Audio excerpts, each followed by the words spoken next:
I'm Melissa Evans, and I'm the owner of Melissa Rayland Photography. I specialize in portraiture and headshots and personal branding. And I'm Caroline Ruth. I'm a blogger at OnCloud Social, and I focus on food, faith, and family.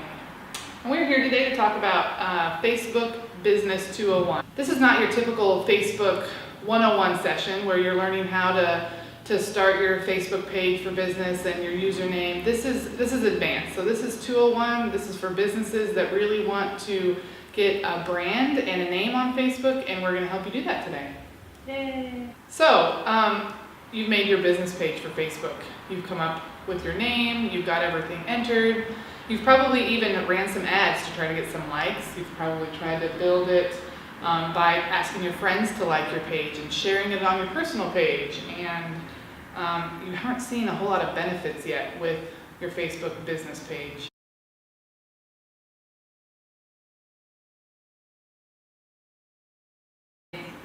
For all of us, when we're first starting our business, we just treat it kind of like our personal page. We don't really know what we're doing yet.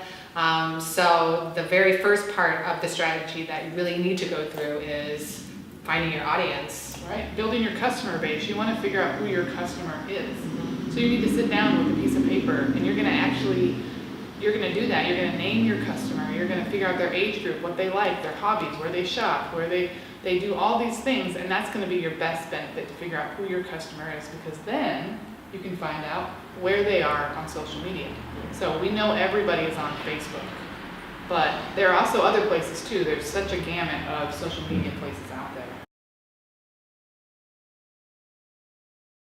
I know that you have really spent some time doing that with your photography business. What has been some of the best way, or what has been the best reason why you've built on Facebook? Well, photographers have very visual content, so you need to put that visual content out there in a very professional way. And this goes for people who have brick and mortar businesses. They have services to sell. They can still have visual content of themselves and the services that they sell. So anybody really with the business can benefit from this, because Facebook is so visual that we need to get that visual content out there and people are searching for it. Right, yeah, that's the other thing, is that once you have figured out who your customer is, I bet there's going to be a millennial section in there somewhere. Unless you're really focused on a different age group. Millennials, they search everything on Facebook. They look up where to vacation on Facebook. They look up who they want to mow their lawn on Facebook. And so it's a really good search engine to use and to have your business on Facebook. You can link it directly to your website. I get lots of traffic. Most of my traffic comes from Facebook on my blog. People are clicking my blog posts from Facebook to go to my website.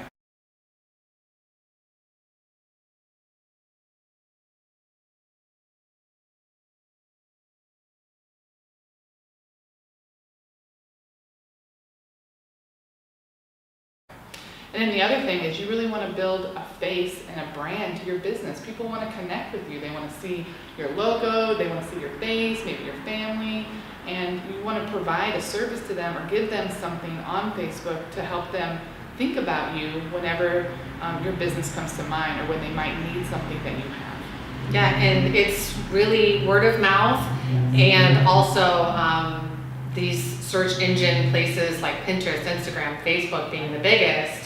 That you can really build the trust that you need, because it's like word of mouth. Like if you see that your friends are liking and commenting on this particular business, or they can share the link from your business page, then that's just basically the online version of word of mouth. Right. All right, so I'm going to start off with giving you 10 strategies that you can use to try to help build your Facebook presence and your Facebook your brand on Facebook.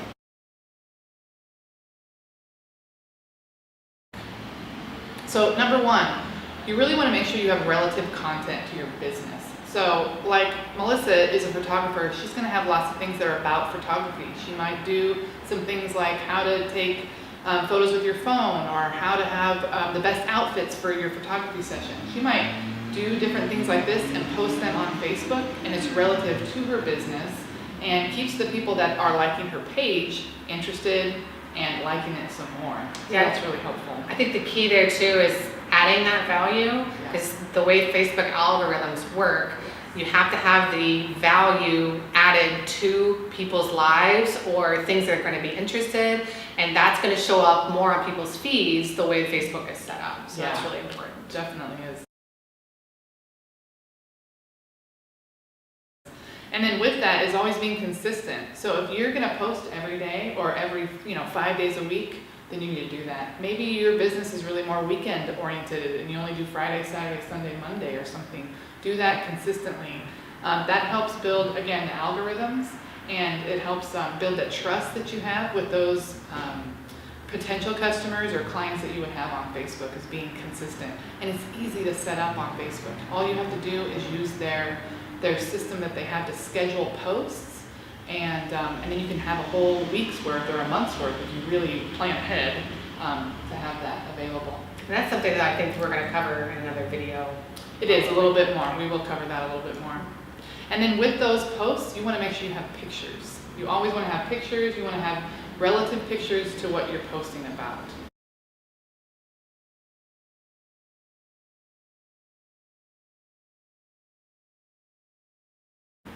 So, and then you also can use, if you have a blog on your business page, or if you have information on your business page, you want to be linking that to your Facebook page. So I know a lot of businesses nowadays, yours is one of them obviously, that has a blog on her photography business page.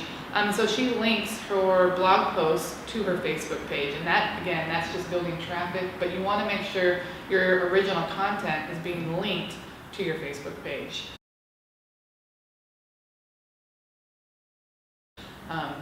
And then hopefully getting shared too. And that's the next thing, is that's when you want to ask for your clients or your customers, your people on Facebook that are liking you, to comment, like, share. We actually have to tell people what they're supposed to do with this information that they have now. So they've liked your picture, they've seen it, they've liked my post, they've seen my recipe that I put out, but now they just scroll on by. But if I say, share this with your friend that loves turkey sandwiches too, then they're more likely to share that content. So now that you have some content on your Facebook page and you are building your likes, you want to make sure you're not selling to your customers or your potential clients on there all the time. So you want to add value to what your Facebook page is broadcasting to everything. So you want to make sure that if you're a boutique and you're posting about the 10 things you just got in, the 10 new dresses that you got for the holiday season, you don't want to be posting that every single day, day in and day out. You want to be adding value through other things. So you could possibly post what's trending this season, or what's new and coming up, or the 10 best gifts that you have found for Christmas or for Mother's Day, or different things like that. But then you can add in your selling posts about every 10 or so. Yeah, and even for photographers, for instance, so the holidays are coming up. I have on my website, and I am sharing it to Facebook, the top 6 tips that you want to follow before your holiday mini sessions, for instance. It includes like outfit ideas and color coordinating things that they can find, and things like that. So it doesn't just have to be, I have the sale coming up, and sell. It's kind of an 80-20-ish. Right. So you want to provide value, show good content 80% of the time, and just sell maybe 20% of the time. And how many posts would you say? Yeah, I think every 10 posts you could try to sell them, or introduce a new product or something like that you have in the store. We're getting advertised to all the time, so you just really want to be cautious of how much you're selling to your Facebook likes and your Facebook people out there. Yeah, it'll start to turn people off. It will. So, yeah. All right, so number 7, we want to make sure that to add some more content to your Facebook page, is you could do giveaways. So most businesses don't capitalize on this, but you give something small away to your audience, then that adds value and trust to them, and plus it helps bring some other people in. So you could do a giveaway of a free lawn trimming if you're a lawn business, or if you are a boutique, you could do a free bracelet of something like that. And you could do that live. So we'll talk about that in a second too, or you can just post a picture.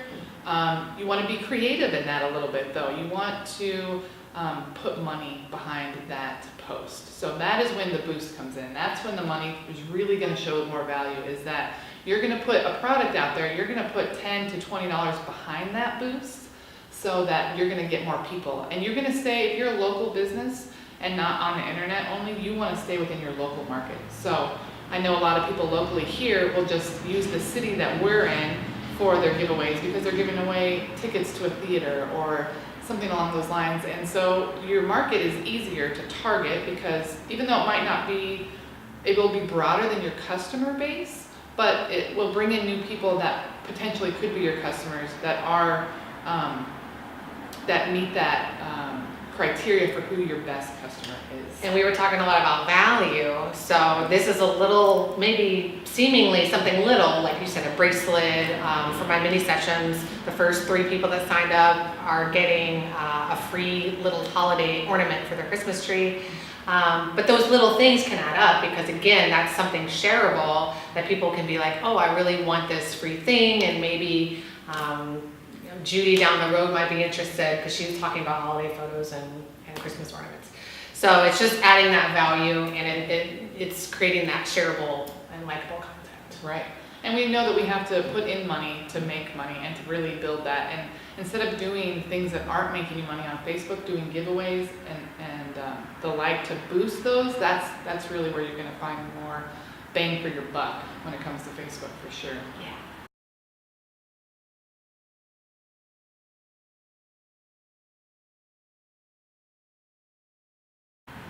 And then with that, like I said, you can go live. So this is the next point, is going live and going live consistently. So I know some businesses have found it well for them to go live consistently in a giveaway, and they do it every week. They have a giveaway that they do consistently, but that's not always what it's what it has to be. It doesn't have to be a giveaway. You could just talk about, I'll use the lawn business again. You could talk about the best ways to manicure your lawn for the season that it is, whether it's winter or spring, and you could give 5 tips for that and talk about that consistently on Facebook every Friday at 4 p.m. And then people would know to tune into you. Facebook will pick it up, and that will boost who sees you and sees your business on Facebook. And the great thing about both Facebook Live and Instagram Live is that it is temporary content. So you can experiment a little bit as a business. If you have a sale, obviously that's the most obvious thing to put on live. But if you're just showing something behind the scenes, maybe like some customers, I put, sometimes if my clients are cool with it, I'll put them on Facebook Live and look what we're doing a boomerang. And we'll even have some tips about that and using some cool fun tags and emojis. We can even take them from Instagram, save them, and use them on Facebook too. So it's a really great resource. Again, you can experiment with it. It's only on that platform for 24 hours. So you have that little bit of window time to kind of give people insight to what you're doing, because that's what stories are. They're in the moment, they're happening as we speak, and it's really important for all businesses, I think, to do that, and it builds that trust because you're getting to see some behind the scenes of what's going on. Yeah, and that's, I mean, and Facebook is really pushing that now. They're really going with video and live things, stories, all of that. And we know Facebook and Instagram are owned together, and so they meld really well. So you want to marginalize on that now before they make you pay for it. So that's going to be the biggest tip. And the thing is, if you're going to go live on Facebook, do it for more than 5 minutes. Make sure you can have something to talk about for more than 5 minutes, because the longer you're on there, the more they're going to build that for you. And that's another big tip that you are going to want to have to build your Facebook presence for your business. Having good content on Facebook is very important. You also have to be mindful of how much you're posting on Facebook now as well. So because the algorithms continue to change, and I know we've talked a ton about that, you're probably going to have to Google it because you don't even know what the word means, but it's just the ranking system that Facebook uses to boost your business on somebody else's page. But with that, you want to make sure you're really not posting more than 2 times a day. If you're posting over and over and over again, for one thing, you're going to run out of good content to post. and Facebook is gonna kind of stop picking it up. So we're gonna use Instagram. If you're putting a picture creatively on Instagram and then sharing it to Facebook, you only wanna post one more time from your business to Facebook, because they just kind of push it out afterwards. It just looks like noise to Facebook. So again, that's why that content that you're sharing is so important, and be mindful and creative of what you're sharing. But then with that, you can share to your personal page. So once you put that picture or that blog post or that sale or whatever on there, push it to your personal page, and that helps too. That helps my page out a ton. All the time is that I have a lot of friends, and so they see it and then they jump onto my blog, Facebook page, business page, and then they like and share it from there as well. Also, Facebook is really big on the pay-to-play. Like, they're really a marketing avenue now, and they have a lot of good tools that you can use to market your business. But you do want to be strategic, and you want to be careful about what you're paying for. So again, I'm going to go back to the giveaways. You want to do it strategically with something that's going to give you value, and that you can rate, that you can find, that you can see how much you're getting out of it. So that's the thing. If you're just looking for likes, you just want your business to be known in the community and on Facebook, then you need to make sure you're putting your ad out there for that specifically. But if you're wanting to put if you're wanting to push more of your customers or clients to your website, I'm just thinking that Facebook is probably not the best way to do it. You should not put money to try to do that. But you want to keep people on your Facebook page, paying for that, paying for those boosts in that way. If you're going to have an event at your business, like Melissa might do a mini session, and so she'll do like a come on down, I'm having this event thing, you would put money towards that event. I have seen events do really well, and being able to build that customer base and find more of who your clients are and your customers are through events.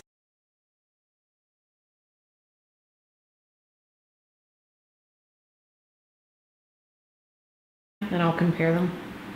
Hi, I'm Caroline, a blogger with On Cloud Social Blog, and I'm going to keep saying that so many times that I'm going to get it wrong.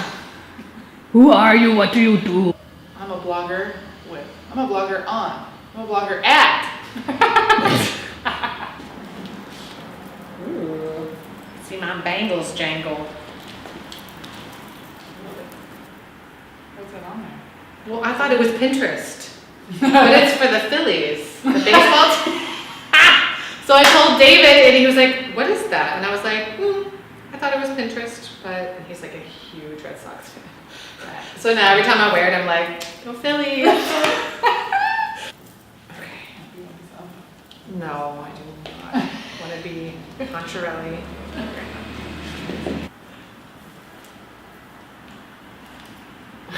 Get it out.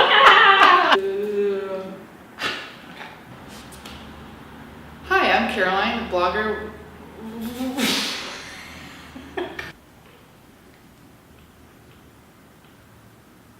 Should I act like I'm drinking? And I focus on family, food. Oh, see, I told you it was going to be 100 times. No, I know. Okay, so that was our cut. We look fabulous. I was staring at my hair again. See, I shouldn't have put that mirror there. I'm telling you.